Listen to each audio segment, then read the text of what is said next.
सब व्रतों में सर्वश्रेष्ठ श्री एकादशी व्रत है। समस्त विश्व में कोई ऐसा नहीं जो एकादशी व्रत की महिमा न जानता हो। एकादशी का प्रादुर्भाव और एकादशी जी की जो महिमा है उसके विषय में थोड़ी चर्चा करते हैं। सतयुग में शंखासुर का पुत्र मुर नामक दैत्य हुआ। शंखासुर को भगवान विष्णु ने मार डाला। इससे मुर को बड़ा दुख हुआ। इसका बदला लेने के लिए वो वन में जाकर मुर दैत्य घोर तपस्या करने लगा। उसके तपस्या से संतुष्ट होकर सर्व सामर्थ्यशाली भगवान ब्रह्मा जी उसके समीप आए और उससे कहा कि तुम वरदान मांग लो। यह सुनकर मुर दैत्य बोला कि हे वरदाता नाथ, देवता, दैत्य, मुनि, मनुष्य, शिव, विष्णु और बड़े बड़े लोकपाल, दिक्पाल, जहां तक आपकी सृष्टि है, मुझे कोई समर में ना जीत सके ना कोई मार सके, ऐसा वरदान दीजिए। इतना उसने तप किया मुर दैत्य ने कि भगवान ब्रह्मा को विवश होकर के ऐसा ही हो तथास्तु, ऐसा ही हो कहना पड़ा। अब ब्रह्मा जी ऐसा कह करके अपने लोक को चले गए।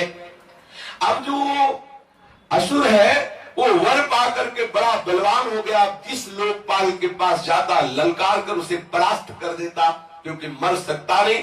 ब्रह्मा जी ने ऐसा वर दिया है। लोकपालों को जीतकर समस्त लोकों पर अपना उसने अधिकार कर लिया और समस्त लोकपालों के पद पर वो दैत्यों को नियुक्त करता।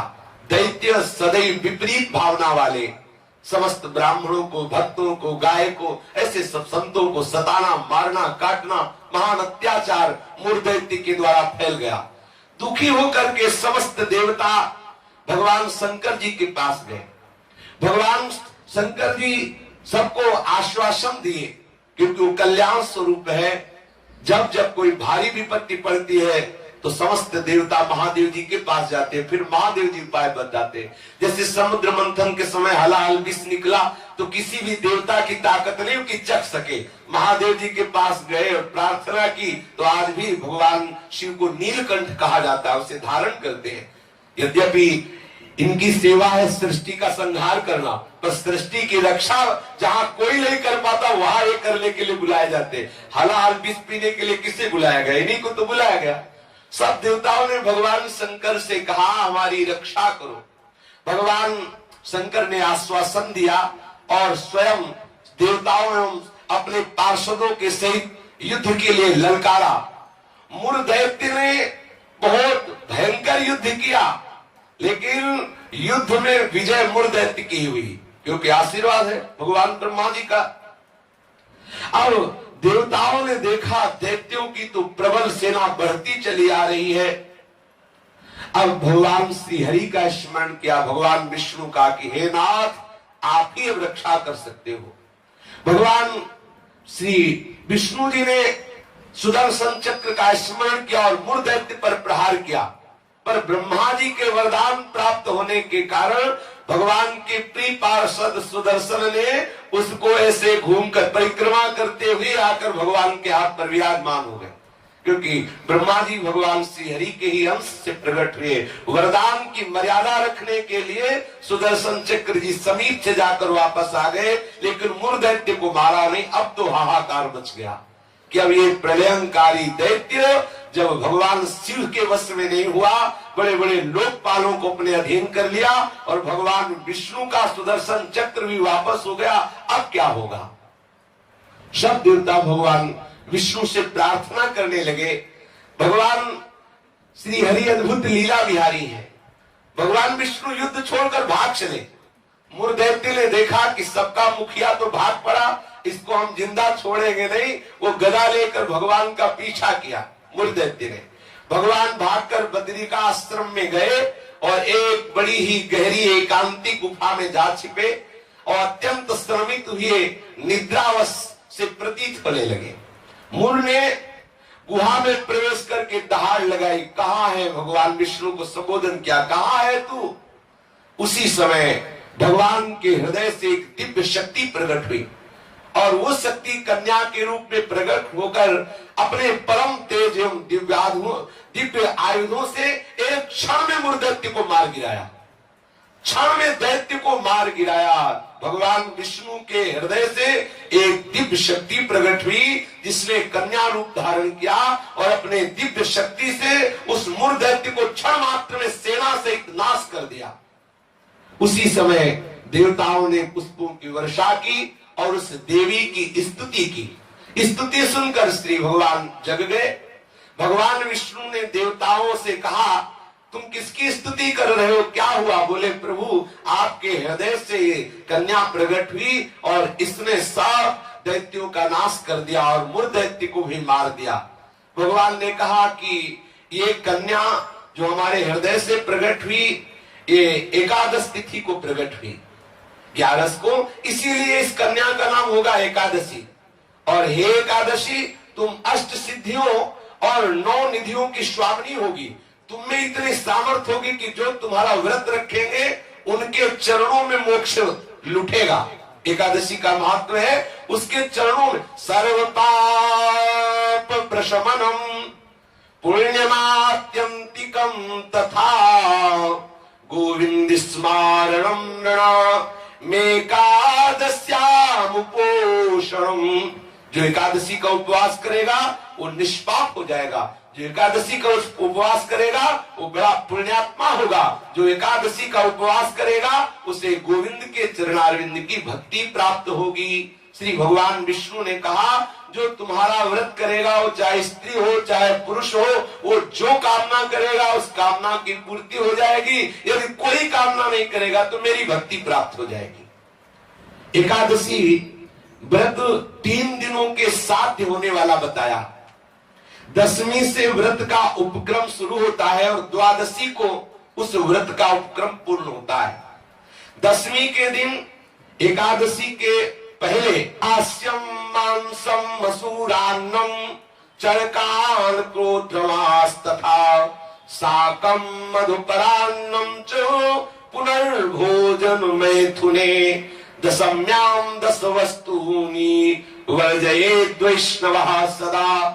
जो एकादशी व्रत रहे उनको चाहिए कि 10वीं की तिथि में वो कांसे के पात्र में कुछ पावे ना, मसूर की दाल न पावे, कभी मांस का स्पर्श भी न करे, पाने की तो बात जाने दो, चना न पावे, कोदो न पावे, कोई साग न पावे और शहद न पावे और किसी दूसरे के द्वारा दिया हुआ भोजन न पावे और 2 बार भोजन न पावे और मैथुन न करे। ये 10वीं की तिथि में ऐसा नियम धारण करें।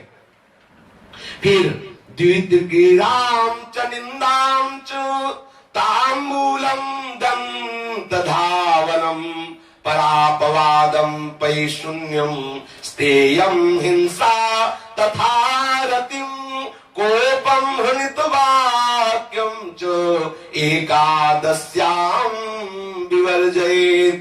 अब एकादशी के दिन 10वीं के दिन ऐसे नियम से रहे कि कांस के पात्र में कुछ पावे ना, मसूर की दाल ना पावे, मांस का स्पर्श भी न करे, चना ना पावे, कोदो न पावे, कोई साग न पावे, शहद न पावे, दूसरे के द्वारा दिया हुआ कुछ न पावे और 10वीं को 1 बार भोजन करे, मैथुन क्रिया न करे।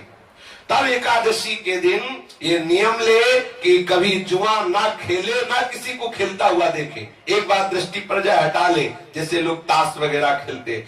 एकादशी के दिन नींद न ले, एकादशी के दिन पान न खावे, एकादशी के दिन दातून न करे, एकादशी के दिन किसी की चोरी न करे, हिंसा न करे, किसी के साथ मैथुन न करे, कभी क्रोध न करे और झूठ न बोले। एकादशी के दिन ये 11 कार्य ना करते हुए बोले फिर निरंतर स्मरण प्रियालाल का करते हुए, भगवत स्मरण करते हुए फलाहार पावे तो 1 बार पावे, वो भी थोड़ा पावे।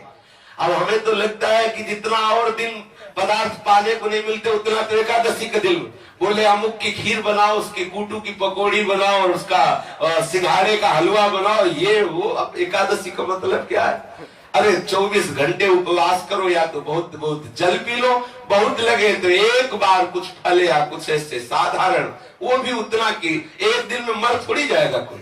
जो एकादशी हाँ, तो काहे का व्रत फिर, अगर खूब कचौड़ी पकौड़ी सब बना के उसकी पाओ तो। एकादशी का तात्पर्य है भगवत आराधन में तन्मय रहना। सुबह से कुछ ना पावे, 24 घंटे में एक बार कुछ जल दूध कुछ थोड़ा सा पाले, और फिर द्वादशी के दिन कांस्यम मांसे सुराम छौद्रम तैलम वितथ भाषणम व्यायामम च प्रवासम च पुनर्भोजन मैथुने अस्पृश्यास्पर्शमासूरे द्वादश्याम द्वादशम त्यजेत्।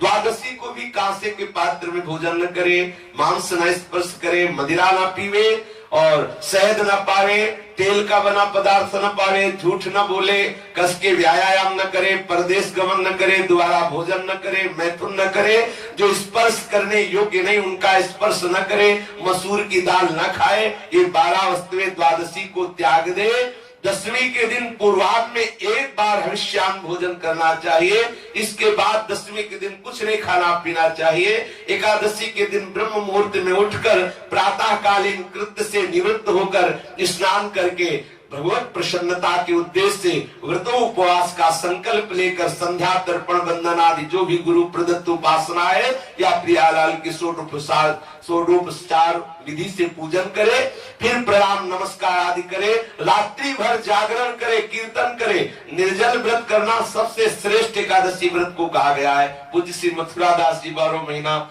निर्जल एकादशी करते थे। वयोवृद्ध होने पर भी प्राय वैष्णव जन बड़ा आदर पूर्वक एकादशी का व्रत रहते। द्वादशी के दिन पूर्वत सेवा पूजा करके पहले श्री प्रियालाल का श्री हरि का चरणामृत ले और कम से कम एक साधु को भोजन करावे, फिर पावे। ऐसा एकादशी का विधान है। और एकादशी का फल क्या है? पाप नष्ट हो जाते हैं, मोक्ष की प्राप्ति हो जाती है। यदि निष्काम रहे तो भगवत प्रसन्नता उसको प्राप्त होती है।